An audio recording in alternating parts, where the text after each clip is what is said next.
I'm going to move on to another title in 8 months. I've used it already. I'm Bubba. Grandkids call me Bubba, and Mimsy over here. And we're not riding off into the sunset. We're still going to be here. I've shared with my council and with the leadership team and even my own businesses here.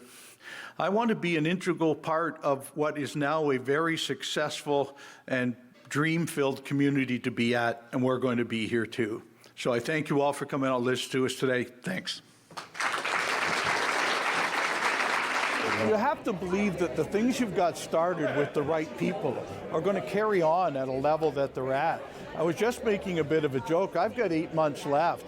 I'm going to start all sorts of projects that have 5 years worth of life to them so that they have to carry on going on after that. And I don't mean that facetiously. We've got some great stuff in our community we have to look at. It has to be done within the next 5 to 10 years. But we got to start thinking about it right now, and the next group has to decide, yes, it's the right thing.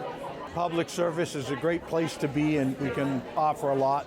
But look, this one kind of got age is catching up, grandkids are growing up, and our own businesses are busy. And as I learned with this great group of counselors, I'm not going anywhere. I'll still be able to offer the advice, and I don't have to run to do so. Travel. Stephanie and I have been so busy with this because we really jumped onto this full out. And we did not get anywhere warm this winter. And even today we're heading up north because why not punish yourself some more? But we think just the time together.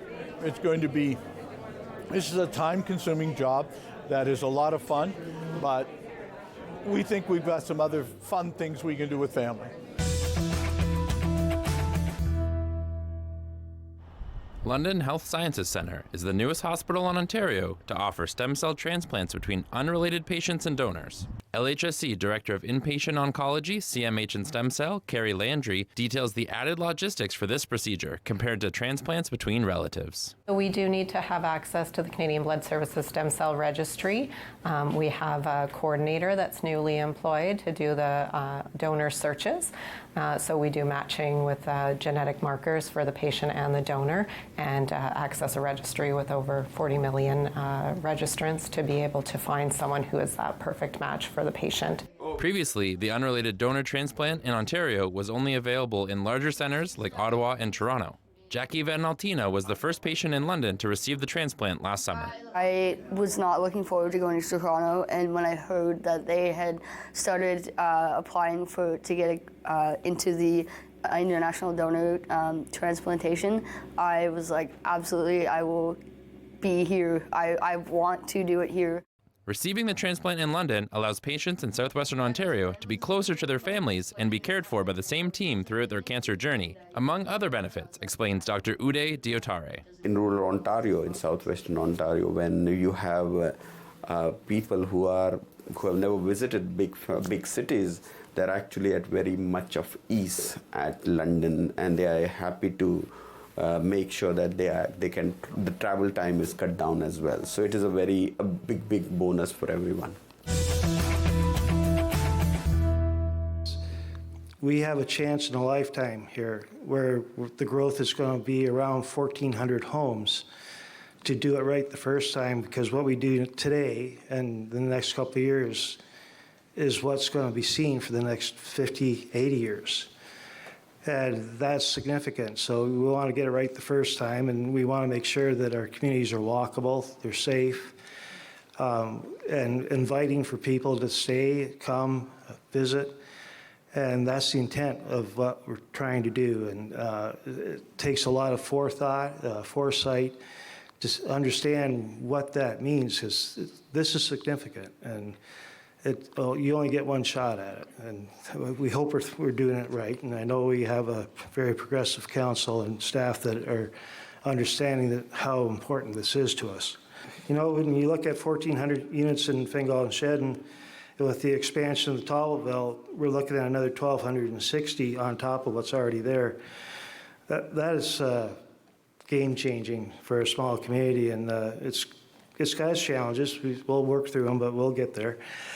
So with the province kicking in 73% of these grants, for the total of almost $56.1 million for one small little township, and that really is unheard of.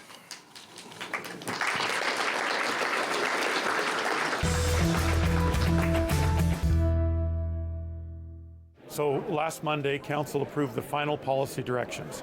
So in any development like this, there's all kinds of hoops and hurdles to go through.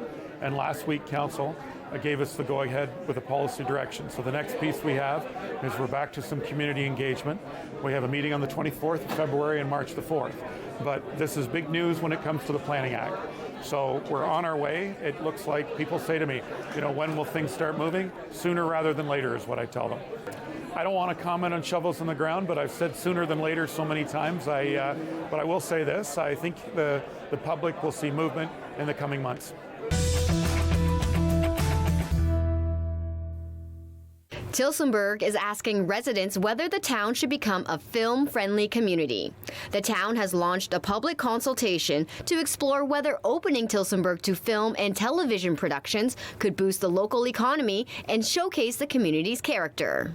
What we did was we brought back a film policy and basically a procedure to help facilitate that. But then council said, hey, wait a second, we should actually ask the community if they want to be part of this, if they want to be supportive of our community as a film-friendly community. So really what we're doing right now is we're asking our residents, what do you think of this? Are you interested in being involved in this? And if so, how can we work together to make that happen?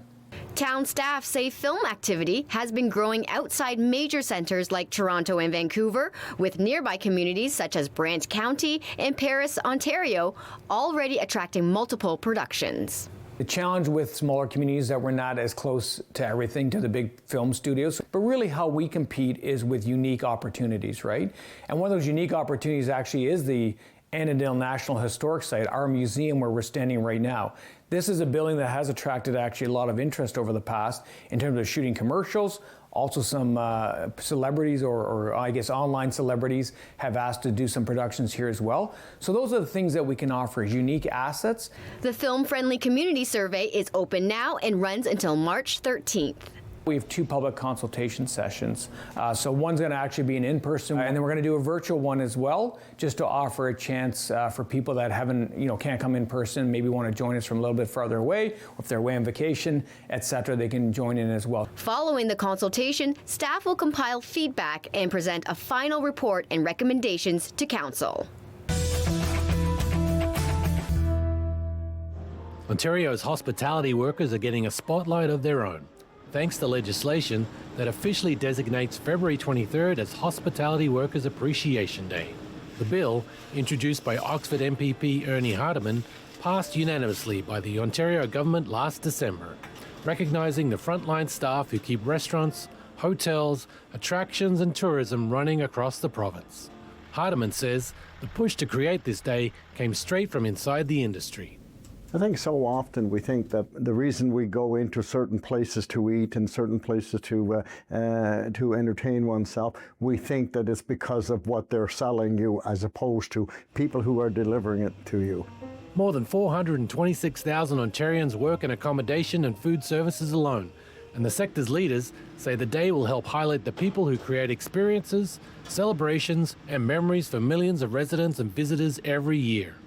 At Finkel Street Dining in Woodstock, staff say the recognition means a lot, especially in an industry where both the workloads and economic pressures are significant.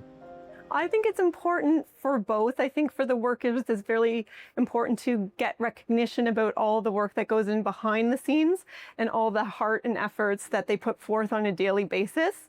Especially from a customer's perspective, we usually see how everything flows smoothly and not so much the hustle and bustle and all the prep and energy and intention that goes into creating the space and the environment and the dishes that we make.